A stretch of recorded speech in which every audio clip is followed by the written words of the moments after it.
Hello, welcome back.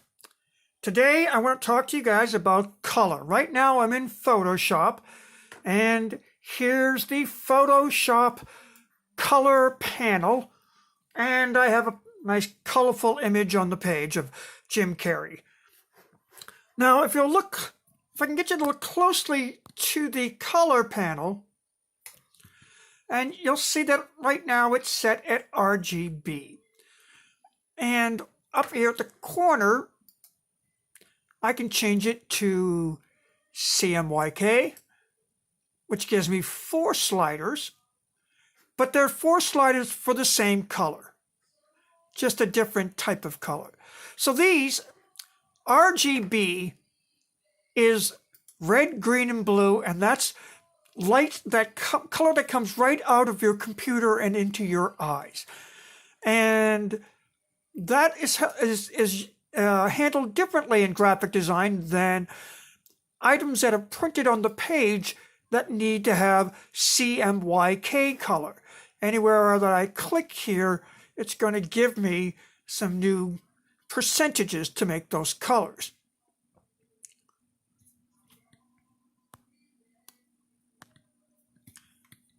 Now, when I print this, it's going to print it off my Xerox machine. And I can do this in 2 ways. I can print it in full color, like this. Or I can separate the colors to print it on my offset printing press. Like this.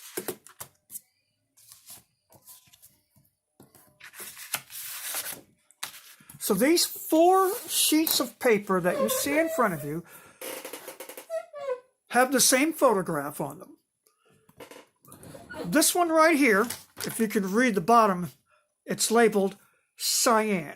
So this image has all the cyan that's in this picture, all the blue. Notice his face here has got a lot of blue in it, and you can see how dark that is right there.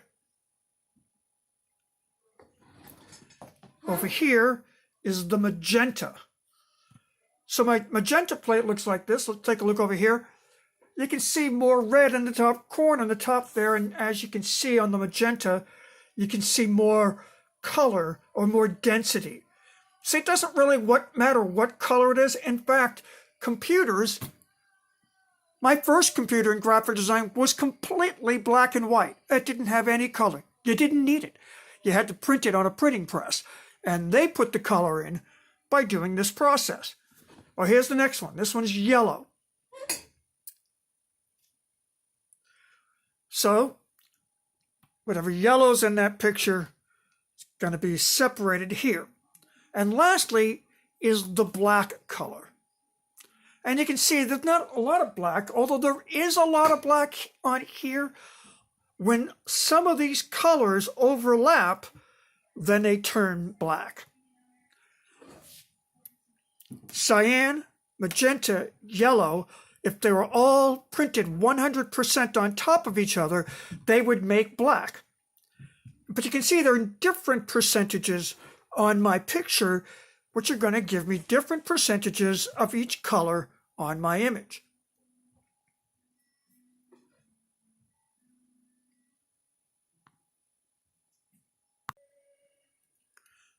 This next project is showing you the Nashua Technology Center logo.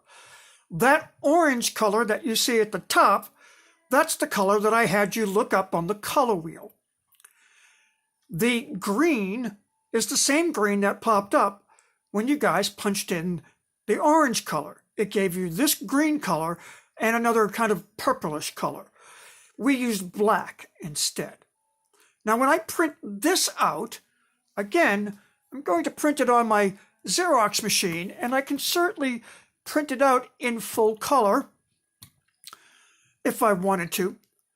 But this is the business card, and what I had to do next was their envelope. I had to put the logo on their envelope, so I had to print the logo smaller onto the right size, and then I had to print it. Now, unfortunately, envelopes do not go through printers. They'll actually go through my little printer, but I only do a couple at a time. In this case, they wanted 2,000 or 2 cases of envelopes. So now, when I output that image, it comes out like this. This is the green plate.